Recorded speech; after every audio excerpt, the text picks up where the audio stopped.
Hello दोस्तों, मैं doctor Sanju और आज के हमारे इस वीडियो में मैं आपको बताने वाली हूँ कि अगर प्रेगनेंसी के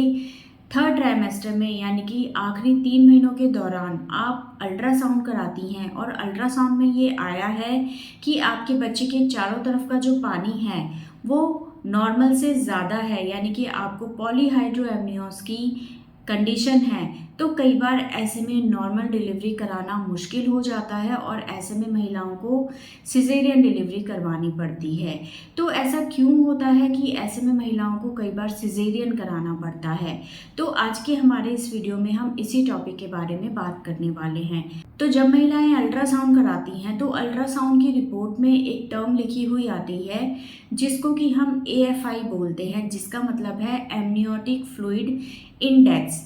ये अगर 5 से 25 सेंटीमीटर तक रहता है तो ये इसकी नॉर्मल रेंज है।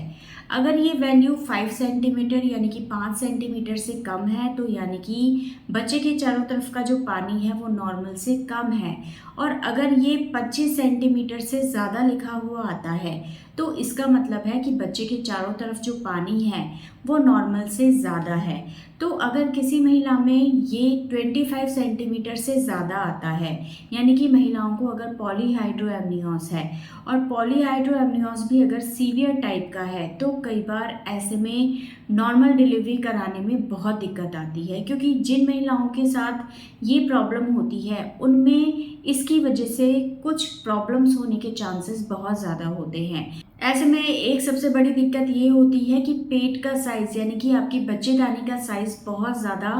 बढ़ा हुआ होता है और ऐसे में जो बच्चेदानी की मांसपेशियां हैं उनके अंदर बहुत ज़्यादा तनाव रहता है, बहुत ज़्यादा खिंचाव रहता है, जिसकी वजह से महिलाओं को कई बार लेबर पेन्स टाइम से पहले स्टार्ट होने के चांसेस होते हैं, यानी कि प्री टर्म डिलीवरी होने का खतरा ऐसे में होता है। और प्री टर्म डिलीवरी अगर किसी महिला को होती है और ऐसे में अगर उसकी मेम्ब्रेन्स एकदम से रप्चर हो जाती हैं, फट जाती हैं, तो बहुत प्रेशर के साथ ये जो एमनियोटिक फ्लूइड है ये बाहर की तरफ निकलता है और इस प्रेशर की वजह से कई बार क्या होता है, जो नाल है वो अपनी जगह से उखड़ जाती है और बच्चे के बाहर निकलने से पहले नाल बाहर की तरफ निकलने लगती है। तो ऐसे में अगर ये नाल बच्चे की डिलीवरी से पहले अगर अलग होके बाहर की तरफ निकल जाएगी तो ऐसे में बच्चे को जो ब्लड मिल रहा था, न्यूट्रिशन मिल रहा था, वो बच्चे को मिलना एकदम से बंद हो जाएगा, जिससे बच्चे की जान को खतरा होता है। और कई बार ऐसे में अगर डिलीवरी हो जाती है तो डिलीवरी के बाद क्योंकि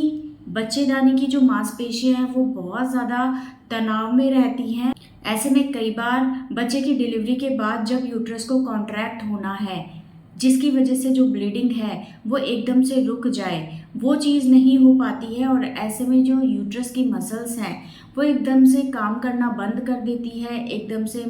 पैरालाइज की कंडीशन में चली जाती हैं, जिससे यूट्रस कॉन्ट्रैक्ट नहीं हो पाता और इससे जो ब्लीडिंग हो रही थी वो बंद नहीं हो पाती है और महिलाओं को हैवी ब्लीडिंग होती रहती है, जिससे कई बार महिला की जान को भी खतरा होता है। क्योंकि देखिए, जिस जगह से प्लेसेंटा अलग होता है वहाँ पे बड़ी ब्लड वेसल्स होती हैं। जब बच्चा डिलीवर हो जाता है तो यूट्रस एकदम से कॉन्ट्रैक्ट हो जाता है, यानी कि संकुचित होता है, जिससे उस जगह पे जो ब्लड वेसल्स होती हैं उनका मुंह बंद हो जाता है और ब्लीडिंग एकदम से होना बंद हो जाती है। लेकिन अगर पॉलीहाइड्रोएमनियोस की कंडीशन रही है और बच्चेदानी की मांसपेशियां बहुत ज़्यादा तनाव में रही हैं तो कई बार ऐसे में वो कॉन्ट्रैक्ट नहीं हो पाती हैं, एक तरह से उनके अंदर पैरालाइटिक स्टेट आ जाती है, जिससे वो संकुचित नहीं हो पाती हैं और इससे जहाँ से ब्लीडिंग हो रही थी वो ब्लड वेसल्स भी कॉन्ट्रैक्ट नहीं हो पाती हैं, जिससे महिलाओं को लगातार ब्लीडिंग चलती रहती है और इससे कई बार महिलाओं को पोस्टपार्टम हेमरेज होने का खतरा रहता है, जिसमें महिलाओं को डिलीवरी के बाद बहुत हैवी ब्लीडिंग होती रहती है और कई बार इससे महिला की जान को भी खतरा हो जाता है। तो इन सब कॉम्प्लिकेशन को देखते हुए अगर आपको पॉलीहाइड्रोएमनियोस की कंडीशन है और ये बहुत सीवियर टाइप का है तो ऐसे में डॉक्टर आपको सिजेरियन डिलीवरी कराने की सलाह देते हैं, क्योंकि ऐसे में जो भी मैंने आपको चीज़ें बताई हैं, जैसे कि कॉर्ड बाहर की तरफ निकलने लगती है, यूट्रस डिलीवरी के बाद कॉन्ट्रैक्ट नहीं हो पाता है, और सबसे बड़ी एक चीज़ ये भी होती है कि अगर पानी बहुत ज़्यादा रहता है तो बच्चा टाइम पे फिक्स नहीं हो पाता है, और जब तक बच्चा फिक्स नहीं होगा तब तक नॉर्मल डिलीवरी के चांसेस नहीं बनते हैं। तो ऐसे में कई बार इन सारी प्रॉब्लम्स को देखते हुए डॉक्टर आपको सिजेरियन डिलीवरी करवाने की सलाह देते हैं, क्योंकि कई बार ऐसे में बहुत से केसेस ऐसे होते हैं जिसमें नॉर्मल डिलीवरी अगर कराते हैं तो उसमें इन सारे कॉम्प्लिकेशन होने के रिस्क हो सकते हैं। ऐसा ज़रूरी नहीं है कि अगर आपको पॉलीहाइड्रोएमनियोस की कंडीशन है तो ऐसे में नॉर्मल डिलीवरी नहीं हो सकती है। नॉर्मल डिलीवरी हो भी जाती है, लेकिन बहुत से केसेस ऐसे भी होते हैं जिनके अंदर कई बार बच्चे की पेट के अंदर डेथ हो जाती है, या डिलीवरी के टाइम पे बच्चे की डेथ हो सकती है, या कई बार महिला को बहुत हैवी ब्लीडिंग अगर होती है तो ऐसे में कई बार महिला की जान को भी खतरा होता है। तो इन सारे कॉम्प्लिकेशन को देखते हुए कई बार ऐसे में डॉक्टर आपको सिजेरियन कराने की सलाह दे सकते हैं, क्योंकि कई बार नॉर्मल डिलीवरी हो जाती है और कई बार इस तरह के रिस्क भी